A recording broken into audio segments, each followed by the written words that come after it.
শুকরিয়া আদায় করছি যথারীতি যথা টাইমে পৃথিবীর সর্বশ্রেষ্ঠ স্থানে পৃথিবীর সর্বশ্রেষ্ঠ নামে জিকির করে সবার আগে এনে প্রথম দ্বিতীয় তৃতীয় কাতারে বসার সুযোগ যে রব্বে করিম দান করেছেন, দিল থেকে মন থেকে কালিমাতুশ শুকর মেসেজ পাঠিয়ে দিচ্ছি। জোরে বলছি আলহামদুলিল্লাহ। আমার মতো আপনাদের মতো শত সহস্র মানুষ নারায়ণগঞ্জের বিভিন্ন রাস্তায়, মার্কেটে, বাসায়, বাড়িতে এখনো অযথা কাজে ব্যস্ত রয়েছে। আল্লাহ সুবহানাহু ওয়া তাআলা সবার থেকে যাচাই বাছাই নির্বাচন করে পৃথিবীর শ্রেষ্ঠ স্থানে আমাদেরকে এনে হাজির করে দিয়েছেন। আমরণ আজীবন আল্লাহ সুবহানাহু ওয়া তাআলা দিনী কাজে, ভালো কাজে, নেক কাজে, তালিম তাজকিয়ার কাজে সবার আগে আগমন করার সুযোগ দান করুক। সবাই বলি আমিন। আমরা গত সপ্তাহে আলোচনা করেছিলাম মক্কার ইতিহাস নিয়ে, মদিনার কিছু ইতিহাস নিয়ে। মক্কার নাম ছিল বাক্কা, কোরআনুল কারীমের মধ্যে রয়েছে। মদিনার নাম ছিল ইয়াসরিব, মদিনাতুল মুনাওয়ারা কিভাবে হয়েছে এই নিয়ে আলোচনা গত সপ্তাহে ছিল। মক্কা মদিনার বিভিন্ন ইতিহাস সংক্ষিপ্ত। আজকের আলোচনা আল্লাহ সুবহানাহু ওয়া তাআলা যে সমস্ত কারণে তওবা কবুল করেন না, গ্রহণ করেন না, তওবা করার কথা আল্লাহ সুবহানাহু ওয়া তাআলা কোরআনে বলে দিয়েছেন। বিসমিল্লাহির রহমানির রহিম। ইয়া আইয়ুহাল্লাযীনা আমানু তুবু ইলাল্লাহি তাওবাতান নাসুহা। হে ঈমানদারগণ, তোমরা খালেস একনিষ্ঠ তওবা করো। তওবা করতে আল্লাহ বলেছেন, আবার এই কারণগুলোতে তওবা আল্লাহ কবুল করেন না। কি কি কারণে আল্লাহ সুবহানাহু ওয়া তাআলা তওবা কবুল করেন না, গ্রহণ করেন না, এই নিয়ে আলোচনা হবে আজকে। একজন মানুষ তওবা করলে রাসূল পাক সাল্লাল্লাহু আলাইহি ওয়াসাল্লাম বলেছেন, আত-তাইবু হাবিবুল্লাহ। রাসূল বলেন তওবাকারী আল্লাহর বন্ধু। আরেক জায়গায় রাসূল পাক সাল্লাল্লাহু আলাইহি ওয়াসাল্লাম বলেন, আত-তাইবু মিনাজ যামবি কামা লা যামবা লাহু। তওবা করে মানুষটা এমন নিষ্পাপ হয়ে যায় যেমন তার আগে কোনো গুনাহই ছিল না। এই তওবা চারটি জিনিসের সমন্বয়ে তওবা করলে এটাকে তওবাতুন নাসুহা বলা হয়, খাঁটি তওবা বলা হয়। এমনি আমরা আস্তাগফিরুল্লাহ আস্তাগফিরুল্লাহ পড়লাম আর মনে অন্য ধারণ করলাম, মুখে মুখে আস্তাগফিরুল্লাহ আস্তাগফিরুল্লাহ বললাম, এর দ্বারা তওবা পূর্ণাঙ্গ তওবা, খাঁটি তওবা, তওবাতুন নাসুহা হয় না। চারটি জিনিসের সমন্বয়ে তওবা করলে তাকে তওবাতুন নাসুহা বলা হয়। তাফসীরে মাআরিফুল কোরআন, তাফসীরে নুরুল কোরআন বর্ণনা রয়েছে বিস্তারিত। এই জন্য আল্লাহ বলছেন তওবা করলে তওবাতুন নাসুহা করো, খাঁটি তওবা করো। তুবু ইলাল্লাহি তাওবাতান নাসুহা, খাঁটি তওবা। এই তওবা আল্লাহ রাব্বুল আলামিন কুরআনুল কারীমের 10 পারায় সূরাতুত তাওবা নামে একটা সূরা নাযিল করেছেন। তওবা অর্থ হলো ফিরে আসা, গুটিয়ে আসা। যেই গুনার মধ্যে মানুষ ছড়িয়ে ছিটিয়ে ছিল ওইটা থেকে ফিরে আসার নাম হইল তওবা। দর জওয়ানি তওবা করদান শিওয়ায়ে পয়গম্বরি, দর জওয়ানি তওবা করদান শিওয়ায়ে পয়গম্বরি। ওক্তে পীরে গুরগে জালেম মিশাওয়াত ফরহেজগারি, ওক্তে পীরে গুরগে জালেম মিশাওয়াত ফরহেজগারি। तौबा की अब मैंने आए परवरदिगार, तौबा की अब मैंने आए परवरदिगार। कुल गुनाहों से हुआ हम शर्मसार, या इलाही गुनाह हमको माफ कर, या इलाही गुनाह हमको माफ कर। जन्नतुल फिरदौस हमको नसीब कर। এভাবে আল্লাহর কাছে শর্মিন্দা হয়ে, লজ্জিত হয়ে নিজের গুনাহগুলোকে ছেড়ে আল্লাহর কাছে নীরবে বৈশা বৈশা তওবা করা। চারটা জিনিসের সমন্বয়ে তওবাতুন নাসুহা হয়। এক নাম্বার তওবাতুন নাসুহা, যেই গুনাহটা করবে ওই গুনাহটা আগে ছেড়ে দিবে। যেই গুনাহটা সম্পর্কে তওবা করবে এই গুনাহটা আগে ছাড়তে হবে। গুনার মধ্যে নিমজ্জিত থাকা অবস্থায় তওবা না। যেমন বিড়ি খাইতেছেন, বিড়ি খাইতে আছেন আর কইতেছেন আল্লাহ মাফ করে দেন, ক্ষমা চান না। আগে বিড়ি খানাটা ছাড়েন, তারপরে বিড়ি খানা সম্পর্কে আল্লাহর কাছে তওবা করেন। মদ, গাঞ্জা, ইয়াবা, ফেনসিডিল, আফিম, ইয়াবা ট্যাবলেট খাইতেছে রানী, তওবা করতেছে, এটা কবুল হবে না। আগে তওবা করতে হলে আগে মদ, গাঞ্জা, ইয়াবা এটা ছেড়ে দেন। বারবার মানুষের গীবত সমালোচনা করতেছে, আগে গীবতরা মানুষের ছেড়ে দেন, তারপরে তওবা করেন। মোট কথা, যেই জিনিসটা যেই গুনাহটা সম্পর্কে তওবা করবে, এই গুনাহটা আগে ছেড়ে দিতে হবে, বাদ করতে হবে, বন্ধ করতে হবে, এরপরে তওবা করবে। এতদিন পেন পড়ছেন, টাকনু নিছে, অতএব অনেকের বাসায় বাড়িতে যুবক যুবতীরা, যুবকেরা মারু হাফ প্যান্ট পরে, 3/4 একটা হাফ প্যান্ট বাড়িতে, এটা হাঁটু দেখা যায়, সম্পূর্ণ কবিরা গুরা। পুরুষের দায়েমি ফরজ 3টা, তার মধ্যে একটা হইল 24 ঘন্টা হাঁটু থেকে নিয়ে নাভি পর্যন্ত ডেকে রাখা। এটা যদি ডেকে না রাখা, আপন মায়ের সামনে, বাবার সামনেও যদি খুলে, কবিরা গুনাহ হবে। অনেক যুবকেরা স্টাইলের নামে বা গরমের কারণে মারু হাফ প্যান্ট, 3/4 একটা হাফ প্যান্ট বাইরে সিধানি পরে, এতে হাঁটু দেখা যায়, আবার নাভি দেখা যায়, নাভির 2 আঙ্গুল নিচে। পুরুষে যদি নাভি দেখানো অবস্থায়, হাঁটু দেখানো অবস্থায় হাঁটা চলা করে গড়ে থাকে, নামাজ তো হবেই না, নামাজের ভিতরে থাকলে, বাহিরে থাকলে কবিরা গুনাহ হবে। উপযুক্ত ছেলেকে মারু হাফ প্যান্ট কিনা দিবেন না, ভুলো না। আবার উপযুক্ত মেয়েকে শর্ট গেঞ্জি পরে ঘরে থাকতে দেয়, বাবার সামনে ওড়না নেয় না, অথবা শুধু একটা গেঞ্জি পরে থাকে, ট্রাউজার পরে থাকে, চোস পায়জামা পরে থাকে, সম্পূর্ণ কবিরা গুনাহ। আপনি বাবা হয়েছেন ঠিক আছে, বাট বাবা হয়েছেন বিদায়, বড় ভাই হয়েছেন বিদায়, আপন বোনের বিভিন্ন অংশ দেখা জায়েজ নেই, পেটের চামড়া দেখা জায়েজ নেই, বুকের চামড়া দেখা জায়েজ নেই। তো এমন পোশাক গড়েও মেয়েদেরকে পরানো জায়েজ নাই, যে পোশাক আশাক পরলে ঘরের যুবক ভাই, যুবক বাবা দেখলো আকর্ষণ হওয়ার সম্ভাবনা আছে। মনে রাখবেন না, আপনি আব্দুল কাদের জিলানী রহমাতুল্লাহ আলাইহি বড় তাকওয়া পরহেজগার ছিল, হন নাই, আমি হই নাই। মনে করবেন ইমামে আবু হানিফা রহমাতুল্লাহ আলাইহি থেকে বড় তাকওয়াশীল পরহেজগার আল্লাহওয়ালা আমি আর আপনি হই নাই। ইমাম আবু হানিফা রহমাতুল্লাহ আলাইহি বলছেন, আমাকে আর একটা মাদি পশুকেও যদি এক ক্রমে রাত্রে রাখা হয়, সারাদিন রাখা হয়, আমাকে শয়তানে ওয়াসওয়াসা দিয়ে তাহার লজ্জাস্থানে দিয়ে তাকাবে না বা গুনার কাজে লাগাইতে পারে না, এমনটিকে আমি বিশ্বাস করি না। গুনার সম্ভাবনা হতে পারে। এই জান্নাতি সাহাবী উমর রাদিয়াল্লাহু তাআলা আনহু নিজের মেয়ের, যখন যুবতী মেয়ে রাসূলের কাছে যেই মেয়েটা বিয়ে দিয়েছিলেন, উমর রাদিয়াল্লাহু তাআলা আনহুর মেয়ে হাফসা রাদিয়াল্লাহু তাআলা আনহা, আমার নাম যেহেতু উমর ফারুক, আমার মেয়ের নাম রাখছি হাফসা। উমর রাদিয়াল্লাহু তাআলা আনহুর মেয়ের নাম হাফসা, যেটা রাসূলের কাছে বিয়ে দিয়েছেন। হাফসা রাদিয়াল্লাহু তাআলা আনহা যখন ঘরে একা থাকতেন, হাফসার মা কুয়াতে পানি আনতে যাইতেন বা রান্নার কাজে অন্যত্র আছে, অন্য ঘরে আছে, উমর রাদিয়াল্লাহু তাআলা আনহু একাকী ঘরের মধ্যে যাইতেন না।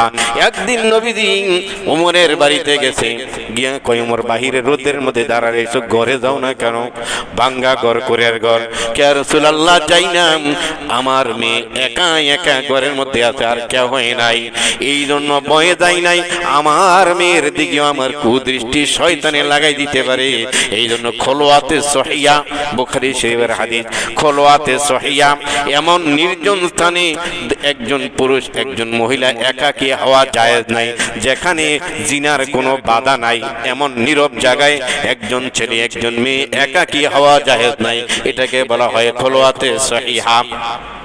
ইয়া রাসূলুল্লাহ, আমার মেয়ে হাফসায় ঘরে আছে, আর কেউ ঘরে নাই, এমন একাকী নির্জন স্থান, এই জন্য আমি ঘরে যাই না, তাকওয়া পরহেজগারি, আমি বাহিরে দাঁড়াই আছি, হাফসার মায় ঘরে আসলে তারপরে ঘরে যাব। সুবহানাল্লাহি বিহামদি, তাকওয়া পরহেজগারি। তার আমরা আপনারা তো তাকওয়ার কত যে নিছি, এই জন্য আবারও মাসালা বলে দিই, নিজের উপযুক্ত ছেলেকে মারু হাফ প্যান্ট, অর্থাৎ হাঁটু দেখা যায় বা নাভি দেখা যায় এমন অবস্থায় ঘরে রাখা, থাকা, চলা, রাস্তায় চলা জায়েজ নেই, সম্পূর্ণ কবিরা গুনাহ। নিজের মেয়েকেও ঘরের ভিতরে থাকবে শর্ট প্যান্ট, শর্ট পায়জামা, শর্ট গেঞ্জি, অথবা ছোট গেঞ্জি, শর্ট গেঞ্জি পরে ওড়না ছাড়া, চাদর ছাড়া ঘরে রাখা, বাবার সামনেও জায়েজ নাই। গুনাহের আশঙ্কা আছে, মনে খারাপ ধারণা আসার সম্ভাবনা আছে। ফতুয়াটা খেয়াল রাখবেন কিন্তু। তাহলে তওবা 4 জিনিসের সমন্বয়ে তওবা। এক নাম্বার যেই বিষয়টা সম্পর্কে তওবা করবে ওই জিনিসটা, ওই গুনাহটা আগে ছেড়ে দেওয়া লাগবে। দ্বিতীয় নাম্বার তওবাতুন নাসুহার সমন্বয়ে বলা হয়, তওবা বলা হয় পিছনে যেই গুনাহটা যত বছর করছেন এই পিছনের গুনাহটার জন্য আল্লাহর কাছে শর্মিন্দা লজ্জিত হওয়া। আল্লাহ 12 বছর বিড়ি খাইছি, একটা পেনশন সিগারেটের দাম যদি 10 টাকা থেকে 16 টাকা হয়, একটা ইটের দাম 10 টাকা, এই 12 বছর 20 বছরে যতগুলা পেনশন খাইছেন প্রত্যেকটা পেনশনের বিনিময়ে একটা করে ইট আইতো। যেই ব্যক্তি দৈনিক 20টা মানে 1 প্যাকেট পেনশন খায় তার দৈনিক 20টা ইট হয়। এই 30 বছরে 20 বছরে কয়টা ইট হয়ে দেখেন? 20 বছরের বিড়ির দাম দিয়ে একটা টিন সেট বিল্ডিং হয়ে যাইত। তা আমরা চালু বিড়ি খাইয়া আগুন দিয়ে পুইরা বালাই দিত, বিল্ডিং করবো না, ঘর এখনো ভাঙাই রয়েছে। বোঝা যায় বুদ্ধিমান মানুষ ব্যঞ্জন খাচ্ছে, হ্যাঁ সিদ্ধি খাইলে বুদ্ধি বাড়ে। তাহলে মোট কথা যেই গুনাহটা করবে এই গুনাহটা আগে ছেড়ে দিবে। আর এত বছর যে গুনাহটা করছে, মনে করেন আপনার চুরির অভ্যাস ছিল, কেমন চুরি? ওই বরুই, নারিকেল, ডাব এই জাতীয় জিনিস চুরি করছেন, ওইটা বন্দার হক, ওইটা 4র্থ নম্বরে আসতেছে। পিছনে যেই গুনাহটা যত বছর করেছি, যুবক ছেলেরা হস্তমস্তন করেছে 5 বছর, এই গুনাহটা সম্পর্কে আল্লাহর কাছে আগে গুনাহটা ছেড়ে দিবে। 5 বছর 10 বছর যে হস্তমস্তন করছে এটার জন্য আল্লাহর কাছে মাপ চাইবে। প্রেম করছে জীবন যৌবন বয়সে, প্রেম করে অনেকে ছেক খাইছে, দিছে, গুনাহ করছে, কথা বলছে, ধরছে, সুমা দিছে, এইটা আগে ছেড়ে দিবে। আর এত বছর যে গুনাহটা করছে এটার জন্য আল্লাহর কাছে লজ্জিত হইতে হবে, শর্মিন্দা হইতে হবে। আল্লাহ এটা ভুল করছি, অন্যায় করছি, নফসের প্রতি জুলুম করছি, এই যে 5 বছর করেছি, 10 বছর করছি। দ্বিতীয় তওবাতুন নাসুহা বলা হয় এতদিন যে গুনাহটা করা হয়েছে এটা সম্পর্কে আল্লাহর সামনে তুলে ধরে, আল্লাহ এটা অন্যায়, অপরাধ হয়েছে, আমার ভুল হয়েছে, শয়তান ওয়াসওয়াসা করছে, বুঝে করিনি, বা অনিচ্ছায় করছি, বা ইচ্ছায় করলো, আপনি মাফ করে দেন। এই দ্বিতীয় নম্বর। তৃতীয় নম্বর, ভবিষ্যতে এই গুনাহটা করবে না, আল্লাহর কাছে প্রমিস করা, ওয়াদা করা, আল্লাহ এই গুনাহটা এতদিন করছি, এই জন্য ক্ষমা চাই, আমি গুনাহটা ছেড়েও দিয়েছি, ভবিষ্যতে এই গুনাহটা আর বারংবার হবে না, আর করব না, এই ওয়াদা দেওয়া। তৃতীয় নম্বরে, ইয়া আইয়ুহাল্লাযীনা আমানু তুবু ইলাল্লাহি তাওবাতান নাসুহা। খালেস তওবা বলা হয় 4টি জিনিসের সমন্বয়ে তওবা করার নাম। 1 নম্বরে যেই গুনাহটা নিয়ে তওবা করবে এই গুনাহটা ছেড়ে দিবে। দ্বিতীয় নম্বরে এই গুনাহটা যে যত বছর যত মাস করেছে এই জন্য আল্লাহর কাছে মাফ চাইবে, ক্ষমা চাইবে। তৃতীয় নম্বরে এই গুনাহটা ভবিষ্যতে আর জীবনে করব না, এই ওয়াদা আল্লাহর কাছে দিবে। চতুর্থ নম্বরে ওই গুনাহটা যদি বান্দার হক জাতীয় হয়ে থাকে, বান্দার হক বান্দার কাছে ফিরিয়ে দেওয়া, অথবা ওই বান্দার কাছে ক্ষমা চেয়ে নেওয়া, এই 4টা জিনিস মিলাইয়া তওবা করলে এটাকে বলা হয় তওবাতুন নাসুহা, খাঁটি তওবা। তাহলে তার গুনাহগুলো মাফ হয়, অন্যতা শুধু আস্তাগফিরুল্লাহ আস্তাগফিরুল্লাহ বললে গুনাহ, কবিরা গুনাহ মাফ হয়ে যাবে না। বন্দার হক, হক 2 প্রকার, হকুল্লাহ, হকুল ইবাদ। একটা হইল আল্লাহর হক, আর একটা হইল বান্দার হক। আল্লাহর হক হইল নামাজ, রোজা, হজ, যাকাত, এগুলা আল্লাহর হক। নামাজ পড়েন নাই, আল্লাহর কাছে ক্ষমা চাইবেন, মাফ চাইবেন, সেজদায় দিয়ে ক্ষমা চাইবেন, আল্লাহ ভুল করেছি মাফ করে দেন। আল্লাহ আর রহমানুর রহিমিন, গফফারুয যুনুব, আল্লাহ সহজে ক্ষমা করে দেন। এটা হইল আল্লাহর হক। আর একটা হইল বান্দার হক। ওই বান্দার হক আল্লাহ রাব্বুল আলামিন ক্ষমা করতে পারেন, শক্তি আছে, তবে আল্লাহ কখনই ক্ষমা করেন না, করবেন না। ইন্নাল্লাহা আলা কুল্লি শাইইন কাদির, এই আয়াতের তাফসীরে ব্যাখ্যায় লিখেছে আল্লাহ তো সব কাজের উপরে শক্তিশালী। তাইলে আল্লাহ এই বান্দার হক গুনাহ মাফ করতে পারবে না কেন? মাফ করতে পারে, শক্তি আছে আল্লাহর। সেই আল্লাহ পাকের শক্তি আছে মাফ করার, ক্ষমতা আছে মাফ করার, তবে আল্লাহ মাফ করেন না, করবেন না। তওবাতুন নাসুহা করলো বান্দার হক যতক্ষণ পর্যন্ত আদায় না করবে। বান্দার হক কেমন? 20 বছর ধরে নামাজ পড়তেছেন, তেলাওয়াত করতেছেন, জিকির করতেছেন, একাধিকবার হজ করতেন, মাওলানা মুফতি হাফেজ কারি হয়েছেন, খতিব সাহেব হয়েছেন, বক্তা সাহেব হয়েছেন, তাবলীগ করেছেন, সরমানায় গেছেন, কিন্তু জবরদখল কইরাম আপন ভাই, স্বাস্থ্য ভাই, খালাতো ভাইয়ের 2 হাত জায়গা দখল কইরা আপনি এই দেওয়াল উঠে রাখছেন। আপনার 5 ছেলে, মনে করেন 3 ছেলে বিদেশ, ওই ভাই নিরীহ বলে না কিছু, বা 2-1 বার বলছে, আপনি বলছেন আরেকবার সীমানার কথা কবি, আঙ্গুলটা উড়াইলাম আর বয়ে, ঠিক আছে ঠিক আছে, 2 হাত দখল করে। এই যে বান্দার হক 1 হাত 1 ইঞ্চি 1 বিঘা দখল করতেন, কিয়ামত পর্যন্ত যতবার হজ করবেন, ওয়াজ করবেন, নামাজ পড়াবেন, খতিব সাহেব হইবেন, যত দিনের কাজ করবেন সবগুলো আটকে থাকবে এইটার কারণে। বান্দার হক মাফ হবে না, এই গুনাহটা মাফ হবে না। এটা যতক্ষণ পর্যন্ত ওনার কাছে ক্ষমা না চান, আল্লাহ ক্ষমা করবেন। এটা বান্দার হক। এমন সব এলাকায় 2-1 জন ভূমিদস্য আছে, একটু ক্ষমতাধর হইলে, ক্ষমতা থাকলে আরেকজনের জায়গা দখল করে ফেলাই, অথবা কাগজের মধ্যে পেজগি লাগে টাকা খাওয়ার ধান্দা বাহির করি, অথবা নিজের চালের পানি আরেকজনের সীমানায় পড়ে, নিজের গাছটা এমন সীমানায় লাগাইছে আরেক বেড়ার জমিনে ফসলি হয় না, ছায়া হয়ে দিছে, আরেক বেড়ার উপরে গিয়ে আপনার গাছের পানি পড়ে, চালের পানি পড়ে, ডরে বয়ে কিছু বলেন না, কারণ আপনি রানিং দলের নেতা, অথবা আপনার ছেলে খুব প্রভাবশালী, অথবা আপনি নিজে প্রতাপশালী, ডরে বললে কোন দিক দিয়ে আবার কোন ফেসে ফালাই দেন, এই জন্য ডরে বলে না। 2-1 বার রিকোয়েস্ট করলো, আপনি রিকোয়েস্ট রাখেন নাই, কিয়ামত পর্যন্ত আপনি এই গুনাহটা মাফ হবে না যতক্ষণ পর্যন্ত ওই ব্যক্তির কাছে মাফ না চাইবেন। কথা ক্লিয়ার না? কোনো ভেজাল আছে? রাগ করতেছেন? বান্দার হকের আরেকটা গুনাহ হইল জালমুড়ি, সেনাতর, ফুচকা যারা বেচে তারা বেশিরভাগ বেহেশতে যাইব গা। বলছি এই জন্য আর কি, যে স্কুল কলেজ বা বাজারের সামনে ঝালমুড়ি ফুচকা বেছে, ওনার যে কতজনেতে হক পাইব, 5 টাকার ঝালমুড়ি দেন কই 1 মুঠ মোহ দিয়ে লাইছে, খাইতেছেন না, 10 টাকার ঝালমুড়ি দেও। হে ঝালমুড়ি মাপতে মাপতে বানাইতে বানাইতে আর 2 আধা মুঠ খেয়ে ফেলছেন। এই যে বন্দার হক নষ্ট করলেন, হে যতদিন পর্যন্ত মাপ না দিবে আপনি মাপ পাবেন না। যেই ব্যক্তি এমন 20-30 বছর ধরে ঝালমুড়ি, সেনাচুর বেচতেছে, ওনার থেকে যে না কইয়া কত হাজার মানুষই খাইয়া রাখে, হাসরের ময়দানে যদি প্রাপ্তিগুলো চাবে তো অবশ্যই, তাহলে সে বিশাল সওয়াবের পাহাড় হয়ে যাবে এই ব্যক্তির। এই জন্য বলছে যে সহজ হয়তো বেহেশতে চলে যাবো গা।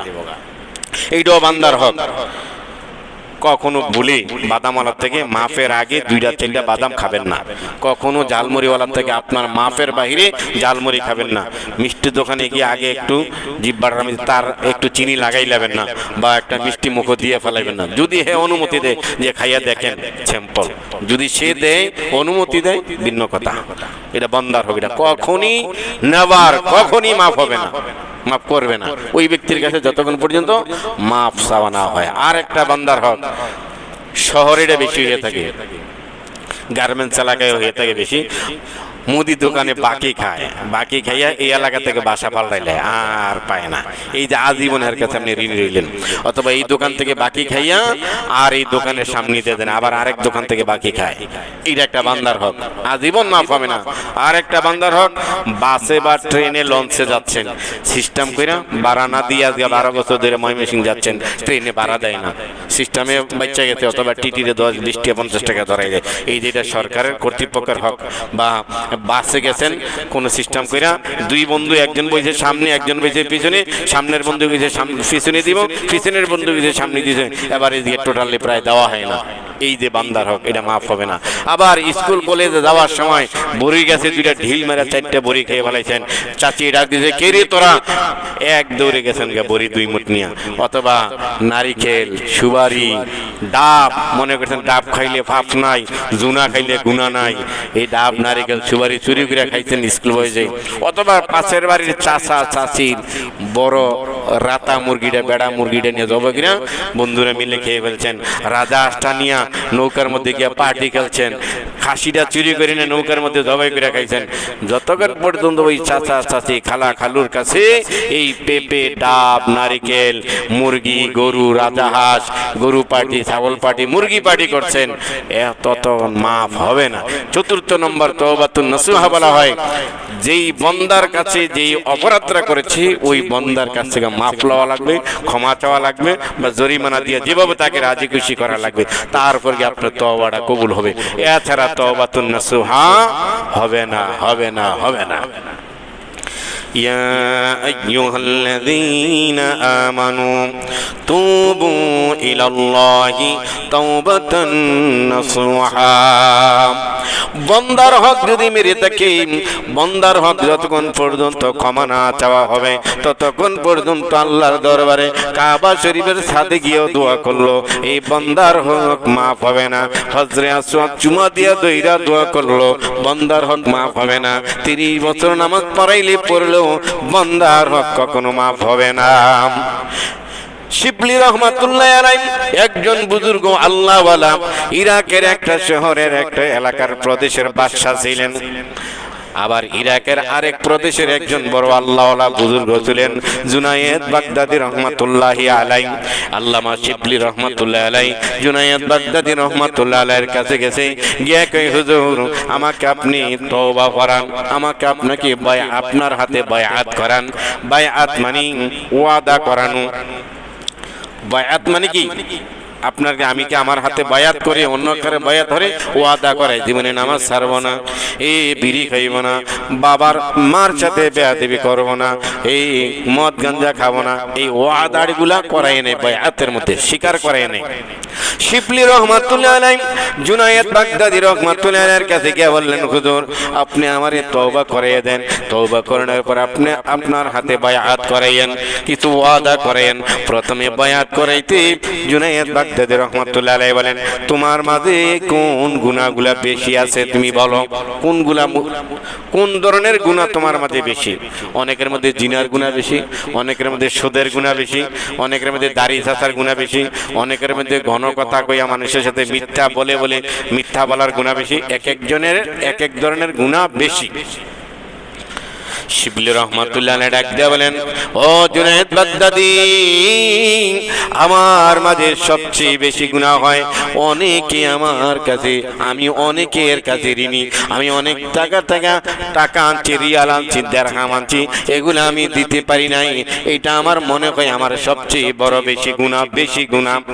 জুনায়েদ বাগদাদি রহমাতুল্লাহ আলাইহি বলেন, ও শিবলি, যতক্ষণ পর্যন্ত তোমার এলাকায় যাইয়া এই ব্যক্তিগুলার কাছে ঋণের ক্ষমাগুলা না চাই আমরা, ততক্ষণ আমি তোমাকে বায়াত করাবো না। তওবা করলো তোমার তওবা কবুল হবে না। তওবার জন্য বাধা হইল বান্দার হক নষ্ট করা। এটা বান্দার হক, এটা আমি জুনায়েদ বাগদাদি বললো হইব না, আল্লাহর কাছে বললো হবে না। তাই নাকি হুজুর? বলে হ্যাঁ, যাও। 3 বছর আল্লামা শিবলি রহমাতুল্লাহ আলাইহি 3 বছর তিনার প্রদেশে আসছে। ইরাকের যেই প্রদেশে তিনি থাকতেন ওই জায়গায় আইসা বাড়ি বাড়ি ঘুরা যতগুলা মনে আছে তালিকাটা ভলিউমে যতগুলা আছে, তিনি যে একটা এলাকার প্রদেশের বাদশা ছিলেন এক সময়, এরপরে আল্লাহওয়ালা হইয়া বাদশাগিরি ছেড়ে দিয়া আল্লাহওয়ালাগিরি ধরে নিয়েছেন। এলাকায় তালিকাটা ওই যুগের যে খাতাপত্র ছিল ওইগুলা বাইর করে কার কার কাছে ঋণী আছে, কথার ঋণী আছে লিস্টি করো। আল্লাহওয়ালারা বলেন যাদের কাছে বায়াত হইতে গেলেন তুমি একটা লিস্টি করো, কোন কোন গুনাহ তোমার বেশি আছে, ওই গুনাহগুলোর একটা লিস্টি করো। লিস্টি করার পর এক একটা গুনাহ দইরা আল্লাহর কাছে তওবা করো। এভাবে তওবা করতে করতে একটা দুইটা করে গুনাহ তোমার আমলনামা থেকে কমাও। পাইকারি ধরে তওবা করলে তওবা কবুল হয়ে যাবে না। আল্লামা শিবলি রহমাতুল্লাহি আলাইহি তিনার প্রদেশে আসছেন। এতদিন যে এলাকার বাদশা ছিল, বাদশার চেহারা, পোশাক আশাক, ভাব ভঙ্গি, বডিগার্ড, পিএসএ, ডিপিএস একরকম। বাদশাহিত্য ছেড়ে দিয়ে ও বাইজিদ বুস্তামি রহমাতুল্লাহি আলাইহির মতো, ইরাকের বলখনগরের বাদশা ইব্রাহিম আদহাম রহমাতুল্লাহ আলাইহির মতো যখন বাদশাহিত্য ছেড়ে দিয়েছেন তখন একাকিত্ব আর ইবাদত বন্দেগী আল্লাহওয়ালাগিরি ধরছেন। তখন আর এত দামি পোশাক নেই, একটা পোশাকে 36 তালি দিয়েও পড়ছেন যাতে নিজের মধ্যে আমিত্ব, নিজের মধ্যে গরিমা অহংকার বড়াই না আসে। সামনে তাকাইলে দেখা যায় ছিঁড়া জামা, তো নিজের মধ্যে আমি কিছুই না। আর যখন দামি পোশাক পরবে মনে হয় যে আমি একটা, অনেকের দিকে তাকা, আমার মতো দামি পোশাক একজনে পরে আসে না, হ্যাঁ আমারটা তো জাপানি টরে বা হিটি সব সুতি, এমন একটা ভাব আইসা যায়। তো তিনি যখন স্বাভাবিক পোশাক করে জনপ্রদে গেছে, আগের যারা চিনছি, এটা তো শিবলি রহমাতুল্লাহ, শিবলি আমরা তো রহমাতুল্লাহ আলাইহি বলি, মারা গেছেন। তো এই যে শিবলি, সে তো এক সময় বাদশা ছিল, তার চুল বড়, তাহার দিয়ে একবারে পাঞ্জাবি বা আস্তিন পুরান তালি দেওয়া, জোড়া তালি দেওয়া। এখন সবাই পাগল কয় এটা পাগল, এটা বাদশাহী তো ছেড়ে দিয়ে গিয়া জঙ্গলায় গেছে, বাদশাহী তো ছেড়ে দিয়ে গিয়া মুসল্লি হয়েছে, বাদশাহী তো ছেড়ে দিয়েছে। শিবলি রহমাতুল্লাহ আলাইহির জীবনীর মধ্যে লেখে, লোকেরা তাকে পাগল বলে গালি দেয়। কেহর বাড়িতে সামনে গেছে, ওই বাড়িতে যাইয়া তার হক আদায় করো, বলছে দূর হও দূর হও, তুমি তুমি সবচেয়ে খারাপ, তুমি বাদশাহী তো ছেড়ে দিয়ে গিয়ে মুসল্লিগিরি রয়েছো, আমার বাড়িতে যাও। তিনি খুব লজ্জিত হইতেছে যে আমি যাদের কাছে ঋণী টাকা আনছি বা যাদের সমালোচনা করেছিলাম, আমি বাদশা থাকতে যাদের উপর একটু জুলুম করছিলাম, আমি বাদশা থাকতে আমার ইশারায় যে হত্যাকাণ্ড হয়েছে, এদের খুঁজা খুঁজা কিছু ক্ষমা চাইতে গেছেন, কিন্তু কেউ তাকে রেসপন্স করে না, জায়গা দেয় না, তাকে ভ্যালু দেয় না। আরে তুমি দূর হও। মনটা খুব খারাপ। আল্লামা শিবলি রহমাতুল্লাহ আলাইহি এলাকার তার প্রদেশে একে একে বিচরণ কইরা থাইকা খাইয়া 3 বছর পর্যন্ত অনেকের কাছে ক্ষমা চাইছে, মাফ লইছে, অনেকের তেল হইতে পারে নাই। 3 বছর পরে আবার জুনায়েদ বাগদাদী রহমাতুল্লাহ আলাইহির কাছে গিয়ে কয়, হুজুর আমার জানা মতে যতগুলা সম্ভব হয়েছে পরের হকগুলার কাছে মাফ চাইয়া ক্ষমা চাইয়া হাতে ধইরা পায়ে পইরাইছি, আমার ধারণা মতে পরের হক মনে হয় আর নাই, আমার জানা মতে ধারণা মতে আর নাই, সবগুলো তো লিস্টিভুক্ত নয়। এইবার জুনায়েদ বাগদাদী রহমাতুল্লাহ আলাইহি বলছেন, এইবার তওবা করো, এইবার তোমার তওবা কবুল হবে। জেনে নিও তওবা কবুল হওয়ার বাধা হইল বান্দার হক নষ্ট করা। এই যে বান্দার হক, জায়গা দখল করছো, দোকান বাকি খাইছো, কারো সমালোচনা করছো, অথবা কারো গীবত বলেছো, কারো মনে আঘাত দিয়েছো, বাবা মাকে কষ্ট দিছো, ইত্যাদি বান্দার হকগুলা তুমি যেহেতু ক্ষমা চেয়েছো, তওবা বাধা প্রদানের অন্যতম একটা বাধা হইল বান্দার হক নষ্ট করা। এবার পিয়ারে হাজেরান, এবার জুনায়েদ বাগদাদী রহমাতুল্লাহ আলাইহি বলছেন, এই শিবলি এবার তুমি তওবা করো, তারপরে আমার হাতে বাইআত গ্রহণ করো। শেষ পর্যায়ে দেখা গেছে আল্লামা শিবলি রহমাতুল্লাহ আলাইহি ওই যুগের শ্রেষ্ঠ আল্লাহওয়ালা দ্বীনের দাঈ বনেছেন। সুবহানাল্লাহি ওয়া বিহামদিহি সুবহানাল্লাহিল আযীম। পিয়ারে হাজিরিন, দীর্ঘক্ষণ তওবাতুন নসুহার আলোচনা থেকে আমরা বুঝলাম 4টি জিনিসের সমন্বয়ে তওবা করা লাগবে। তওবাতুন নসুহা হতে হলে, করতে হলে অন্যতম যেটা, বান্দার হকের গুনাহ যদি আমল নামায় থাকে, জানা থাকে, ওইটা আগে মাপ চেয়ে নেবেন, ওনার কাছে গিয়ে ক্ষমা চেয়ে নেবেন। ও কাকা 10 বছর আগে 5 বছর আগে আপনার কাছে এই ঋণ করছিলাম, হয় টাকাটা নিয়ে নেন, না হয় মাফ করে দেন। ও চাচি আপনার সমালোচনা, আপনার উপর অপবাদ দিয়েছিলাম, চাচি আপনি মাফ করে দেন। এভাবে এভাবে ক্ষমা চেয়ে নেওয়াই লাগবে, অন্যথায় মাফ হবে না। রাসূল পাক সাল্লাল্লাহু আলাইহি ওয়াসাল্লাম বলছেন, হকুল মুসলিমি আলাল মুসলিমি খামসুন, একজন মুসলমান অন্য মুসলমানের উপর 5টা হক রয়েছে। হকুল্লাহ, হকুল ইবাদ, হকুল মুসলিমি আলাল মুসলিমি খামসুন, একজন মুসলমান অন্য একজন মুসলমানের কাছে 5টা হক রয়েছে। 1 নম্বর রদ্দুস সালাম, কোন মুসলমান যদি সালাম দেয়, সালামের জবাব দেওয়া অপর মুসলমানের হক আপনার কাছে। অনেক মুরব্বী বাবাজি আছে বা যুবক ভাই আছে, নেতা আছে, সালাম দিলে সালামের জবাব শোনাইয়া লয় না, এটা ওই ব্যক্তির হক নষ্ট করলেন আপনি। সালামের জবাব শোনাই লওয়া লাগবে, মনে মনে লইলে সালামের কামা হক দায়িত্ব পালন হবে না। সালামকে হয় দিলে সালামের উত্তরটা ওরে শোনাই দেবেন। সে আপনার জন্য কইল আসসালামু আলাইকুম ওয়া রাহমাতুল্লাহ, আপনার উপর আল্লাহর রহমত সালামতি বর্ষিত হোক, আর আপনি কৃপণতা সরে চলে গেলেন বা মনে মনে সালাম নিলেন, তাকেও আপনি সন্তুষ্ট করে দেন, ওয়া আলাইকুম আসসালাম ওয়া রাহমাতুল্লাহি ওয়া বারাকাতুহু, মুখে তুরুক। তাহলে একজন মুসলমান অন্য মুসলমানের কাছে 5টা হক রয়েছে। 1 নম্বর রদ্দুস সালাম, সালামের জবাব দেওয়া। সালাম দিলে সালাম দাতাকে শোনাইয়া জবাব দিবে, আর সালামও দিবে শুদ্ধ কইরা। মোবাইলে সালাম দিলে আগে হ্যালো আসসালামু আলাইকুম এরকম নয়। ক্বালা রাসূলুল্লাহ সাল্লাল্লাহু আলাইহি সাল্লাম আসসালামু ক্বাবলাল কালাম, সালাম দিবে কথাবার্তার পূর্বে। আসসালামু আলাইকুম, হ্যালো কেমন আছেন, আসসালামু আলাইকুম ভালো আছেন, আসসালামু আলাইকুম কোথায় গিয়েছিলেন, আগে সালাম তারপরে কালাম। মনে থাকবো, মোবাইল ধরলে হ্যালো হ্যালো এরকম, আসসালামু আলাইকুম শোনে নাই আবার বলেন আসসালামু আলাইকুম, শোনে নাই আবার বলেন আসসালামু আলাইকুম। আসসালামু আলাইকুম, আসসালামু আলাইকুম এরকম না, আসসালামু আলাইকুম ওয়া রাহমাতুল্লাহ, আসসালামু, আসসালামু আলাইকুম, আসসালামু আলাইকুম, আসসালামু আলাইকুম এরকম সালাম দিলে সালামের 90 নেকিও পাবেন না। সালামের জবাব দেওয়া ওয়াজিব না, সালাম দেওয়া সুন্নত, সালামের জবাব দেওয়া ওয়াজিব। একজন মুসলমান আরেক মুসলমানের কাছে 5টা হক। 1 নম্বর রদ্দুস সালাম, সালামের জবাব দেওয়া। শুদ্ধ করে সালাম দিব, শুদ্ধ করে জবাব নিব, শোনাইয়া সালাম দিব, শোনাইয়া সালামের উত্তর দিব। কখনো যাতে অস্পষ্ট সালাম না হয় আর জবাব না শোনাই না দেন। শোনাইয়া জবাব না দিলে এই মুসলমানের কাছে আপনার হের হক নষ্ট করলেন, আপনার কাছে ক্ষমা চাওয়া লাগবে কোনো এক সময় হাসরের ময়দানে। হে গিয়া একবারে 30 দ্বারা মামলা করব, হে রে আমি 300 বছর আগে একবার সালাম দিয়েছিলাম আরাফাতনগর থাকতে, হে বাপ দেহে চলে গেছে, আমার সালামের জবাবটা লয় নাই, এই যে আমি ওর জন্য দোয়া করলাম, হে আমার লেগে দোয়া রিপিট করলো না, আল্লাহ এটার প্রাপ্য আমি এখন চাই। এখন কইব ওই আব্দুল করিম সড়াক নেক দিয়ে দে, এখন তো আর সালামের জবাব লইব না, সড়াক নেক দিয়ে দে। নেক নাই তাইলে ওর কিছু গুনাহ আছে, এক পা গুনাহ তুই আর তোর আমল নামায় নিয়ে নিতেই বুঝাইবার জন্য বলছি, বুঝছেন নি? হকুল মুসলিমি আলাল মুসলিমি খামসুন রদ্দুস সালাম ওয়া ইআদাতুল মারিদ। অসুস্থ হইলে, পাশের ভাই অসুস্থ, আপনি দেখতে যাওয়া, তাকে একটু যথাসম্ভব সেবা শুশ্রূষা করা, এটা একটা মুসলমানের হক। একজন অসুস্থ হয়েছে একটু দেখতে দেবেন।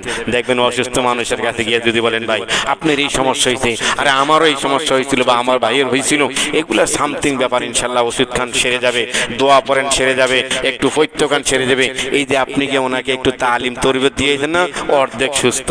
বালা রুগী, বড় রুগী যদি বড় হসপিটাল, স্পেশাল হসপিটালে, হসপিটালের বাপ ভঙ্গি দেখা, ডাক্তার নার্স দেখা রোগ অর্ধেক এমনি ভালো লাগতে, ভালো লাগতেছে না আসার ফের এসি রুম, কি হাই ফাই ডেকোরেশন, ডাক্তার বিদেশি, নার্সরাও একবারে বিমানবালার মতো, ওর রোগ একটু ভালো লাগতেছে, কয় ঘরের থেকে ভালো লাগতেছে। আপনি আবার একটা ডাক্তারে যদি তাকে 5 মিনিট একটু কি দেয়, 5 মিনিট একটু ব্রিফিং দেয়, আর এমনি আপনার এই রোগ আপনার ইনশাল্লাহ 2-3 দিনের মধ্যে শেষ হয়ে যাবে, এই যে ওষুধ দিলাম আপনি কোনো টেনশন করেন না, ভালো হয়ে যাবে। দেখবেন রোগীর কাছে কয় রোগ পাতলা পাতলা লাগতে আছে, বুঝেননি? তো 2 নম্বর আরেক মুসলমানের হক হলো ওয়া ইআদাতুল মারিদ।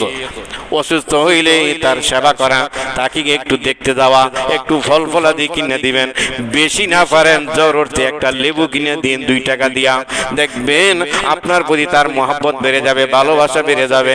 আপনি রাসূলের সুন্নাত আদায় করেছেন, একটা অসুস্থ রোগীরে দেখতে গেছেন, বেশি নিতে পারেন একটা লেবু নিয়ে, বলে লেবুটা খান, শরবত খান, আপনি ভালো হয়ে যাবেন, লেবুটা খান, ভিটামিন সি এর কারণে আপনার মুখে ঘা হয়ে গেছে, ভালো হয়ে দেব। আর আনারস আরো বেশি নিতে পারলে তো ভালো। তাহলে 2 নম্বর মুসলমানের হক আদায় করবে ওয়া ইআদাতুল মারিদ। 3 নম্বর ওয়া ইত্তিবাইল জানায়েজ। মুসলমান ভাই যদি মারা যায় তার জানাজা নামাজে উপস্থিত হইয়া জানাজার মধ্যে দোয়া করবেন, আল্লাহুম্মা কুল হাইয়িনা ওয়া মাইয়িতিনা ওয়া শাহিদিনা ওয়া গায়িবিনা ওয়া সগীরিনা ওয়া কাবীরিনা ওয়া যাকারিনা ওয়া উনসানা ইলা আখির। দোয়া পড়তেন না, পড়বেন। তাহলে 3 নম্বর এক মুসলমান আরেক মুসলমানের কাছে হক হইল মানুষ মারা গেলে তার জানাজা নামাজের মধ্যে উপস্থিত হওয়া। রাসূল পাক সাল্লাল্লাহু আলাইহি সাল্লাম বলেন, কোন ভাই যদি, কোন মুসলমান যদি অন্য মুসলমানের 2টা কাজে শরীক হয়, তাকে 2 উহুদ পাহাড় পরিমাণ সওয়াব দেওয়া হয়। সুবহানাল্লাহ। 2 কিরাত পরিমাণ সওয়াব দেওয়া হয়। সাহাবীরা বললেন, ইয়া রাসূলুল্লাহ 1 কিরাত পরিমাণ সওয়াব কতটুকু? নবীজি বললেন, যেই লোকটাই তার দাফন কাফন শরীক হয়, মাটি দেওয়ার মধ্যে শরীক হয়, তাকে 2 কিরাত পরিমাণ সওয়াব দেওয়া হয়। 1 কিরাত পরিমাণ সওয়াব হইল 1 উহুদ পাহাড় পরিমাণ সওয়াব। সুবহানাল্লাহ। তাহলে আমাদের কোনো মুসলমান ভাই মারা গেলে আমরা দাফন কাফনে, জানাজায় শরীক হব, গিয়া মাটি দেওয়ার মধ্যে শরীক হব। তো 3 নম্বর একজন মুসলমান আর একজন মুসলমানের কাছে হক হইল ওয়া ইত্তিবাইল জানায়েজ। জানাজা নামাজের মধ্যে উপস্থিত হওয়া, জানাজা নামাজের মধ্যে তার জন্য দোয়া করা। 4 নম্বর ওয়া ইজাবাতুদ দাওয়া। দাওয়াত দিলে দাওয়াত গ্রহণ করা, কবুল করা। দাওয়াত দিছি এমনটি না, যাবো না, যাবো না, ভাল লাগে না, খাই না। আপনি খাই না, আপনি চাষের শিং মাছ খান না, আপনি চাষের কই মাছ খান না, ফার্ম খান না, আপনি পাঙ্গাস মাছ খান না, এগুলা দায়ী যে দাওয়াত দিছে তাকে জানানো জায়েজ নাই, উচিত না, সুন্নতের খেলাফ। আপনি খান না, সবাই খাইতেছে, আপনি অন্য কিছু দিয়ে দুইটা লোকমা খান, আপনি দাওয়াতটা কবুল করছেন। হ্যাঁ, জরুরতে সাদিজা যদি থাকে বলে না আমার অন্য জায়গায় এদিন প্রোগ্রাম আছে, আপনি দাওয়াত দিয়ে যাবেন। কিন্তু কোনো মুসলমান যদি স্বেচ্ছায় বৈধ দাওয়াত দেয়, দাওয়াত গ্রহণ করা এটাও একটা মুসলমানের হক। আপনি আমি ফার্ম খাই না, যাব না, তোমার এনে বিরিয়ানি আমি খাই না, এগুলো আমি যাব না, তাহলে আর মনে কষ্ট দিলেন। আপনি অন্য অজুহাত দিতে পারেন না, ওই দিন আমার অন্য জায়গায় প্রোগ্রাম আছে, অন্য জায়গায় যাওয়ার কথা আছে, এই জন্য যাইতে পারলেন না, তবে আপনার দাওয়াতটা আমি গ্রহণ করতাম, কবুল করতাম, তো সেও সন্তুষ্ট রইল, আপনি রসুলের সুন্নাত আদায় করলেন। আর যদি বলেন না তোমার ঘরে দাওয়াত খাই না, আমি এই বাঙ্গা ঘরে দাওয়াত খাই নাকি মানুষে, ওই তোমার ঘরের পাক ভালো না, আমি দাওয়াত খাই না, তোমার ঘরের তরকারির ঝোল বেশি দেয়, তোমার ঘরে ফার্মের মুরগি আমি খাই না, তো হইলে ওনার মনে কষ্ট দিলেন, আপনি গুনাহ করলেন। কোন ব্যক্তি দাওয়াত দিলে দাওয়াত যথাসম্ভব গ্রহণ করা, হালাল বৈধ দাওয়াতগুলা গ্রহণ করা এক মুসলমান আরেক মুসলমানের উপর হক। দাওয়াত দিলে গ্রহণ করা, খাবার দাওয়াত হইতে পারে, দিনের দাওয়াত হইতেছে। এই যে আমাদের মসজিদে তাবলীগ জামাতের এক দাওয়াত নিয়ে এসেছে, আপনাদের কাছে নামাজের দাওয়াত দিবেন, জিকিরের দাওয়াত দিবেন, তালিমের দাওয়াত দিবেন, তাজকিয়ার দাওয়াত দিবেন, যে কোনো হকপন্থী পীর মাশায়েখ বা দিনের দায়ীরা দাওয়াত দিলে দাওয়াতটা কবুল করা, যে আসেন একটু বসেন তালিমে, আপনার যদি বড় কোনো অসুবিধা না থাকে একটু তালিমের এই দাওয়াতে বসবেন, ভাই একটু চা খান, এই দাওয়াত যদি আপনার চা খাইতে বড় কোনো প্রবলেম না হয়, গ্যাস্ট্রিক আলসার ক্যান্সার বা ডায়াবেটিস না থাকে, তাহলে আপনি দাওয়াতটা কবুল করে ঠিক আছে আমি খেতে পারি। আর যদি আপনার রোগ হয় বলে এটা চা আমার জন্য নিষিদ্ধ ডাক্তার, তাহলে ভিন্ন কথা। এটা হচ্ছে ওজরে মাকুলি, ওজর এটা আপনার জরুরত, আর জরুরতে তাকাদ্দর বিকদরি জরুরা, জরুরত যতটুক না করলেই নয় এতটুকু করতেন, ঠিক আছে। চতুর্থ নম্বরে কোন মুসলমান দাওয়াত দিলে দাওয়াত গ্রহণ করা, কবুল করা। পঞ্চম নম্বরে ওয়াতাসমিতুল আতিশ, হাসি দিলে হাসির জবাবে দোয়া পড়া, আলহামদুলিল্লাহ ইয়ারহামুকাল্লাহ। কেউ যদি আপনার সামনে হাসি দেয় বলে আলহামদুলিল্লাহ ইয়ারহামুকাল্লাহ, আপনার বলা মুসলমানের হক, দায়িত্ব পালন করবেন। এই পাঁচটা হক আরেক মুসলমানের উপরে এই পাঁচটা হক রয়েছে, আপনারা যথাসম্ভব, আমি যথাসম্ভব এই পাঁচ হক আদায় করব। বান্দার হক আদায় করব, আল্লাহর হক নামাজ পড়ে, তেলাওয়াত করে, জিকির করে, রোজা রেখে, যথাসম্ভব হজ করে, কুরবানি করেছেন, এগুলা আল্লাহর হক আদায় করছি আলহামদুলিল্লাহ। আল্লাহ রাব্বুল আলামিন আমাদেরকে বান্দার হক আদায় করার তৌফিক দান করুক, আমাদেরকে আল্লাহ পাকের হকগুলো আদায় করার তৌফিক দান করুক। বান্দার হক কি রেখে তওবাতুন নসুহা যাতে কবুল না হয় এমন পরিস্থিতি যাতে আমার মাঝে আপনাদের মাঝে না হয়, খুব চৌকান্ন। কারণ মুমিন ধোঁকা দেয়ও না, ধোঁকা খায়ও না। ধোঁকা খাওয়া এটাও মুমিনের আলামত না, ধোঁকা দেওয়া এটাও মুমিনের আলামত নয়। রাসূল পাক সাল্লাল্লাহু আলাইহি ওয়াসাল্লাম বলেছেন, মান গাশশা ফালাইসা মিন্না, যে ব্যক্তি ধোঁকা দেয় সে আমার উম্মতি না, যে ব্যক্তি ধোঁকা দেয় সে আমার দলভুক্ত নয়। কাউকে কথার ধোঁকা দেওয়া যাবে না, টাকার ধোঁকা দেওয়া যাবে না, ধোঁকা দেওয়া। সাহাবায়ে কেরাম থেকে হাদিস গ্রহণ করা হয়েছে, এমন সাহাবী যে ঘোড়ারে ধোঁকা দিয়েছে তাহার থেকেও হাদিসটা গ্রহণ কইরা সহিহ বলা হয়েছে না। কয় তার জীবনী আসমাউর রিজাল যে সাহাবী হাদিস বর্ণনা করতে, তার জীবনী গেটে দেখা হয়েছে সেই মানুষকে ধোঁকা দেয় না, তবে ঘোড়ারে ধোঁকা দিয়েছে। কেমন? আমরা ধোঁকা দিই কুকুরে, কাকেরে, গরুরে, ছাগলরে আমরা স্বাভাবিক ধোঁকা দিই, এই আসো চপ চপ করে দেখাই, আসলে হাতে কিছু নেই, তো কুকুরটা আসে মনে করি মিলের পোটলা, এই দিয়ে কিছু নেই, এই দিয়ে কুকুরের ধোঁকা দিলেন, এইটা একটা গুনার কাজ করলেন। বা গরুরে বা ছাগলরে বলি আয় আয় আয়, বা মুরগিরে হাঁসরে বলি আয় আয় আয়, এমনি ডাকি, কিন্তু হাতে আসলে কিছু নেই, খানা নাই, তো আপনি টক টক টক টক করছেন, মুরগি কয়েকটা আইসা গেছে, আইসা দেখে কিছু নেই, মুরগিটা ধোঁকা গেল না। সাহাবীদের মধ্যে যারা হাদিস বর্ণনা করেছে, সহিহ হাদিস কাকে বলে, সহিহ হাদিস প্রমাণ করতে যে সহিহ হাদিসের সিদ্ধান্ত নিতে যেই সাহাবী জীবনে এমন একটা ঘোড়ারে কয়েকটা ঘাস অথবা কি বাতের মার বা ঘোড়ার খাদ্য দেখাইয়া ঘোড়ারে ডাক দিছে, আসলে হ্যার হাতে কিছু নেই, ঘোড়া দৌড় করে আসছে হ্যার হাতে মধ্যে। এই যে ঘোড়ারে ধোকা দিল না, এমন সাহাবী থেকে যে হাদিস বর্ণনা হয়েছে বলা হয়েছে হাদিসটা সহি না, কারণ সে ঘোড়ারে ধোকা দিছে, সে মানুষের ধোকা দিয়ে হাদিসটারে রদবদল করে বর্ণনা করার সম্ভাবনা আছে। যেহেতু তার জীবনের মধ্যে সে ঘোড়ারে ধোকা দেওয়ার অভ্যাস আছে, মানুষের ধোকা দেওয়ার সম্ভাবনা রইয়া গেছে, এই জন্য হাদিসটা সহি না, 1 নম্বর সহি না। গোরারে ধোকা দিলে আমি আর আপনি নিজের ছেলেরে কই আয় আয়, হ্যাঁ হ্যাঁ আব্বা খোলেন খোলেন, কিচ্ছু নেই, এই যে ধোকা দেওয়া উচিত না। বাচ্চাদেরকে কোন পশুরই ধোকা দেওয়া উচিত না। মান গাশা ফালাইসা মিন্না, রাসূল বলছেন যে ধোকা দেশ আমার উম্মত নয়, আমার দলভুক্ত নয়। বান্দার হক আমাদের যারা যাতে নষ্ট না হয়। কারো যদি কোনো টাকা পয়সা পানি থাকে পাওনা থাকে দিয়ে দেন। আপন বোনের জমিন আপনি দখল করে রেখে রাখেন, বোনের জমিন বোনের দিয়ে দেন, যতটুকু প্রাপ্য ফরায়েজ অনুযায়ী অবশ্যই দিয়ে দেন। এটার জন্য হাসরের ময়দানে আটকানো লাগবে, ঠেকা লাগবে, জাহান্নামে দেওয়া লাগবে। অতটুকুর জন্য মনে কইরেন না যে কোনোটা এটা মনে হয় এই ফেরেশতারা লেখে নেই, দেখে নেই, বা আল্লাহ বুঝবো কি থেকে, এটা আমি মনে মনে করছি, এটা আল্লাহ বুঝবো না, ভুলেও না। কিরামান কাতিবিনা ইয়ালামুনা মা তাফআলুন ইন্নাল আবরারা লাফি নাঈম ওয়া ইন্নাল ফুজ্জারা লাফি জাহিম। ইন্নাল আবরারা লাফি নাঈম, যারা নেক কাজ করবে নাঈম একটা জান্নাতের নাম, জান্নাতে যাবে। ওয়া ইন্নাল ফুজ্জারা লাফি জাহিম, জাহিম একটা জাহান্নামের নাম, সে জাহান্নামে যাবে। কিরামান কাতিবিনা ইয়ালামুনা মা তাফআলুন, যা আপনি আর আমি করি সব কিরামান কাতিবিন, দুইজন সম্মানিত লেখক টোটালি রেজিস্টারে ভলিউমে জের জবর একবারে নকটা সব কমপ্লিট করে রাখতেছে, লেখা আছে। এমনটা নয় যেটা ফাঁকে, এটা দেখে নাই, এটা ফেরেশতারা বুঝতে পারে নাই, এমনটি কোনোটা হবে না। সুতরাং কারো হক নষ্ট করলে এটা আগে মাপসান, কারো ক্ষমা, কারো সমালোচনা গীবত করতেন আগে মাপসান, কারো গাছের কিছু খাইছেন এটা আগে মাপসান। এগুলা দ্বারা তওবা কবুল হবে না, এগুলা থাকলে তাওবাতুন নাসুহ হবে না। রব্বে করিম ইয়া আইয়ুহাল্লাযীনা আমানু তুবু ইলাল্লাহি তাওবাতান নাসুহা, সকলকে খালেস তওবা করার তৌফিক দান করুক। কবিরা গুনাহ, সগীরা গুনাহ, শিরকি গুনাহ, বেদাতি গুনাহ, জাহিরি গুনাহ, প্রকাশ্য গুনাহ, এককভাবে গুনাহ, যৌথভাবে গুনাহ, মনের গুনাহ, দিলের গুনাহ, চোখের গুনাহ, কানের গুনাহ, অন্তরের গুনাহ, নাকের গুনাহ, হাতের গুনাহ, আঙ্গুলের গুনাহ, নোকের গুনাহ, পায়ের গুনাহ, সব ধরনের গুনাহ ঘাটুরি বেঁধে রব্বে কারীমের দরবারে সামনে নিয়ে আল্লাহর কাছে করবেন, আল্লাহ জীবনে এই যে গুনাহগুলো করছি আপনি আমাকে ক্ষমা করে দেন, ভবিষ্যতে এই গুনাহ আমি করব না, এই গুনাহগুলো আমি ছেড়ে দিয়েছি, বান্দার হকগুলো আদায় করে দিয়েছি।